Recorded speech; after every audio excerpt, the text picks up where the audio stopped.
এভাবেই সালাম দিয়ে জনতার হৃদয় ছুঁয়ে গেলেন মামদানি। শুধু সালামই নয়, জনতার সাথে পড়েছেন নামাজ, করেছেন দোয়া। মুহূর্তগুলো এত আন্তরিক যে ভিডিওটি ইতিমধ্যেই সোশ্যাল মিডিয়ায় ভাইরাল। যুক্তরাষ্ট্রের নিয়ন্ত্রণাধীন এই ক্যারিবীয় দ্বীপে এক মানুষের সরলতা আর ভ্রাতৃত্ববোধ দেখালো কিভাবে জনতার হৃদয় ছোঁয়া সম্ভব।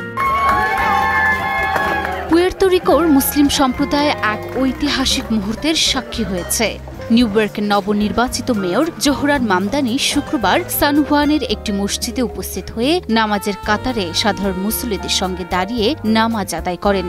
মসজিদে যাওয়ার সময় তাকে দেখে উল্লাসে ফেটে পড়ে পুয়ের্তো রিকোর সাধারণ জনতা।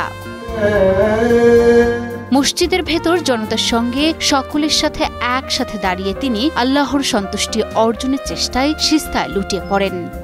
এই দৃশ্য শুধু রাজনৈতিক নেতা হিসেবে নয়, বরং মানবিক ও ধর্মীয় সংবেদনশীলতার প্রতীক হিসেবেও তাৎপর্যপূর্ণ হয়ে উঠেছে। মসজিদের ভেতর উপস্থিত মুসলিম সম্প্রদায়ের চোখে ছিল আনন্দের ঝলক, হৃদয়ে এক উষ্ণ অনুভূতি। খুতবার পর জোহরান মামদানি মুসল্লিদের সঙ্গে শুভেচ্ছা বিনিময় করেন এবং খাবার বিতরণ করেন। এই ঘটনায় তার আন্তরিকতা, ভ্রাতৃত্ববোধের ছবি ও ভিডিও দেখে নেটিজেনরা মুগ্ধ হয়েছেন। এই সপ্তাহেই জোহরান মামদানি নিউ ইয়র্ক সিটির মেয়র নির্বাচনে জয়ী হয়েছেন। হারিয়ে দিয়েছেন সাবেক গভর্নর অ্যান্ড্রু কুমো ও রিপাবলিকান প্রার্থী কার্টিস লিওয়াকে। এই নির্বাচনে 2 মিলিয়নেরও বেশি ভোট পড়েছে, যা শহরের ইতিহাসে এক অনন্য রেকর্ড। হিরন আরও মিনারেল ওয়াটার মাত্র 50 পয়সায় প্রতি লিটার। জোহরান মামদানি নির্বাচিত হওয়ায় নিউ ইয়র্কের রাস্তায় সমর্থকরা পতাকা ওড়াচ্ছেন, গানে ও স্লোগানে নগরীর প্রায় প্রতিটি কোণায় আনন্দ ছড়াচ্ছে।